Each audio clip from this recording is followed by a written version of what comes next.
السلام علیکم ورحمۃ اللہ وبرکاتہ۔ امید ہے کہ سارے سننے والے دیکھنے والے سب خیریت سے ہوں گے۔ یہ ہم نے مسواک پر بات شروع کی تھی کہ مسواک کے جو فوائد ہے وہ سائنس نے بھی ثابت کی ہے۔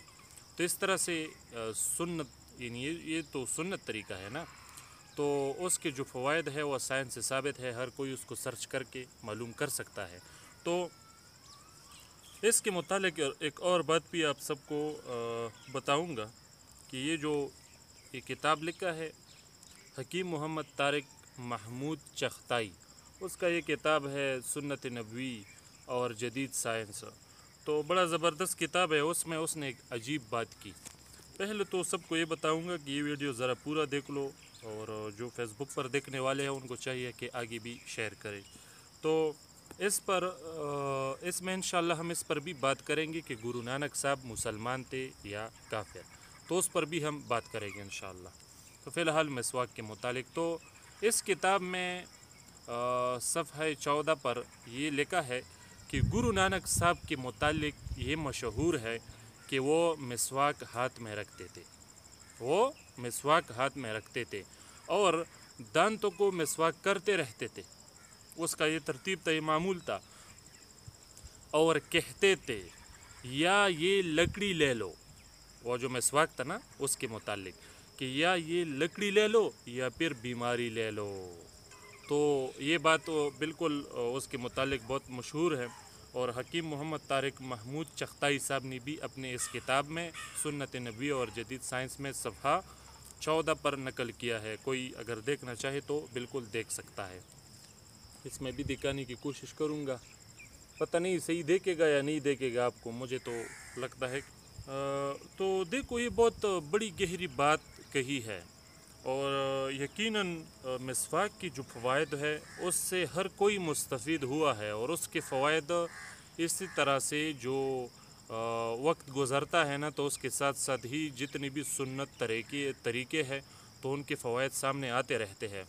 تو ایک اور بات، چونکہ میڈیا پر بھی اس پر بہت بحث ہوتا ہے کہ گرو نانک صاحب مسلمان تھے یا کافر، کیونکہ اس کی اگر زندگی کو دیکھا جائے، ابھی میں نے یہ جو بات کی کہ مسواک استعمال کرتے تھے، تو یہ تو مسلمان کرتے ہیں، تو وہ تو مسواک بھی استعمال کرتے تھے، اور اس کی پگڑی بھی تھی، داڑھی بھی تھی، اور اس کی زندگی کو اگر دیکھا جائے، اگر کسی نے اس کی تاریخ پڑھی ہو تو انہوں نے حج بھی کیا تھا، اور شیخ عبدالقادر جیلانی رحمہ اللہ کے مزار پر چلہ بھی کیا تھا، خواجہ معین الدین چشتی رحمہ اللہ کے مزار پر بھی چلے کے لیے گئے تھے۔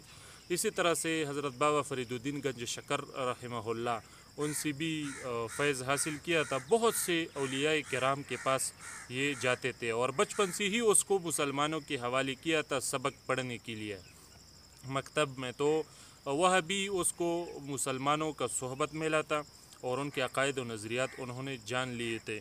تو اسی سبب سے اگر دیکھا جائے تو بالکل واضح بات یہی ہے کہ وہ مسلمان تھے، اور یہ میں اپنے طرف سے بات نہیں کر رہا ہوں، اگر انشاءاللہ تھوڑا سا تحقیق بھی آپ کے سامنے پیش کروں گا۔ یہ تو میں نے ان کی زندگی کے متعلق تھوڑی باتیں کہہ دی، جو بھی ان کی تاریخ دیکھے گا، جتنے بھی ان پر کتب لکھ چکے ہیں، تو جو بھی اسے پڑھنے والا ہوگا اس کو خود بخود پتہ چل جائے گا کہ یہ تو بالکل مسلمان تھا، ان کے اگر معمولات اور ان کے اقوال دیکھے تو۔ اسی طرح سے یہ جو کتاب ہے آپ دیکھ سکتے ہو اس کو، یہ اہل سنت والجماعت کے عقائد پر لکھی گئی ہے، اور یہ مفتی محمد طاہر مسعود صاحب نے لکھا ہے۔ یہ شیخ الحدیث و محتمم جامعہ مفتاح العلوم سرگودا والا، تو انہوں نے یہ کتاب لکھا ہے، اور یہ کوئی معمولی کتاب نہیں ہے، اس پر دیوبندی اکابر کے تصدیقات بھی ہے، تقریضات بھی ہے۔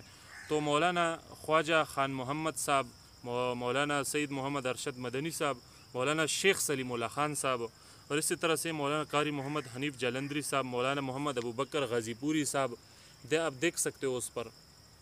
تو اسی طرح سے مولانا سرفراز خان صفدر صاحب، اور اسی طرح سے مولانا محمد تقی عثمانی صاحب، اس پر مطلب اس نے بھی اپنے رائے دی ہے۔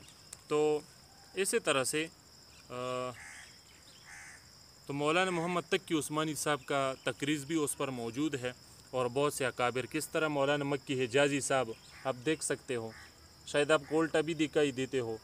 تو حقانیہ کا مولانا انوار الحق صاحب کا بھی اس پر تقریز ہے. اسی طرح سے مولانا ڈاکٹر عبدالرزاق اسکندر صاحب کا بھی اس پر تقریز ہے، وہ جو ابھی وفات پا گئے کچھ دن پہلے شاید. تو مولانا سید احمد جلال پوری صاحب کا، مولانا عبدالمجید لدھیانوی صاحب، مولانا مفتی محمد صاحب، مولانا علامہ زاہد الراشدی صاحب، علامہ جسٹس ڈاکٹر خالد محمود صاحب، تو ان سب کی تقاریز ہے اس پر. تو یہ کوئی معمولی کتاب نہیں ہے، یہ اتنے مشائخ کا اس پر تقریزات ہے. تو یہ بالکل مستند کتاب ہے. وہ کیا کہتے ہیں ذرا اس کو بھی دیکھو. وہ اسی کتاب کے صفحہ 244 میں یہ سکوں کے متعلق انہوں نے کچھ باتیں لکھی ہیں. تو یہ تو اگر میں تفصیل کروں گا تو بات بہت بڑھ جائے گی، کیونکہ تو بہت بڑا تفصیل اس میں لکھا ہے. تو کچھ حصے آپ کے سامنے بیان کرتا ہوں تاکہ بات واضح ہو جائے.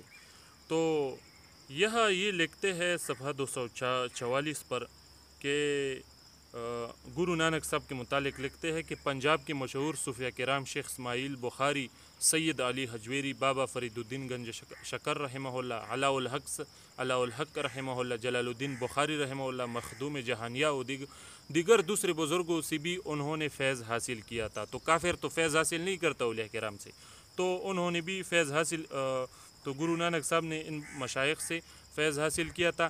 اسی وجہ سے اب آگے لکھتے ہیں، اسی وجہ سے نانک صاحب کی مسلمان ہونے کا عقیدہ ان کی زندگی ہی سے مسلمانوں میں چلا آ رہا ہے. تو مسلمان پہلے سے ہی اس کو مسلمان سمجھتے تھے. اور اسی طرح یہ صفحہ نمبر 245 پر آپ دیکھ سکتے ہو، 245 نمبر صفحے پر گرو نانک صاحب کے متعلق لکھتے ہیں کہ گرو نانک صاحب خالص توحید کے قائل تھے. عقید توحید ان کا بالکل تھا اور رسالت کی بھی قائل تھے. تمام ارکان اسلام، نماز، روزہ، حج اور زکوٰۃ کے قائل تھے. خود حج کیا تھا. قرآن مجید اور آسمانی کتابوں کے قائل تھے. قیامت کے قائل تھے. ختم نبوت کے قائل تھے اور اس پر ایمان لانے کا حکم فرماتے تھے. تو اس سے یہ پتہ چلتا ہے کہ وہ مسلمان تھے. تو اسی طرح سے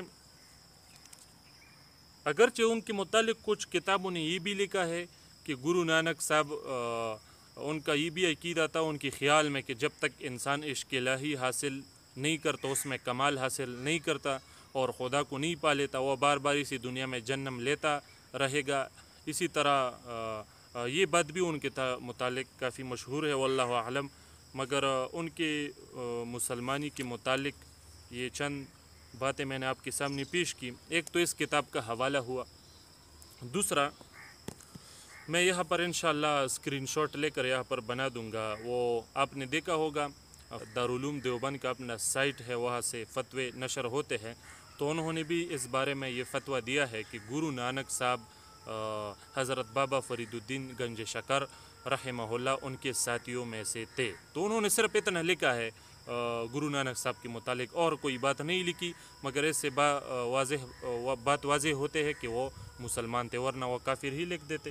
تو وہ بھی انشاءاللہ یہاں پر اسکرین پر لگا دوں گا وہ اسکرین. اب آخر میں یہ بات بتاؤں گا کہ اگر کسی کو شک ہو کہ شاید یہ کافر تھا اور اس کا دل ان باتوں کو نہیں مانتا ہو، اگرچہ تو میں نے آپ کو کتاب بھی دکھائی اور یہ فتویٰ بھی دکھایا، تو اسی طرح سے ان کی زندگی کے حالات بھی کچھ آپ کے سامنے پیش کی. اگر میں تفصیل سے پیش کروں گا تو ویڈیو بہت طویل ہو جائے گی، تو اسی سبب سے بس اجمالاً کچھ خاکہ میں نے آپ کے سامنے رکھا. تو ان کو دیکھ کر معلوم یہی ہوتا ہے کہ وہ مسلمان تھا. لیکن پھر بھی اگر کسی کو شک ہو، اشکال ہو اور وہ اس کو ماننے کے لیے تیار نہیں ہو، تو ان کو میں یہ مشورہ دوں گا کہ پھر سکوت آپ کر لیجئے، کچھ بھی نہ کہجیے اس معاملے میں. اگر آپ اسے کافر کہو گے اور وہ اگر کافر نہ نکلا تو پھر تو بات خطرناک ہے. اسی طرح سے تو پھر سکوت ہی اس میں بہتر ہے. تو اس کلپ میں انشاءاللہ اتنا ہی معلومات کافی ہے. جتنے بھی لوگ یہ کلپ دیکھ رہے ہیں ان سے گزارش ہے کہ وہ آگے بھی شیئر کیجئے.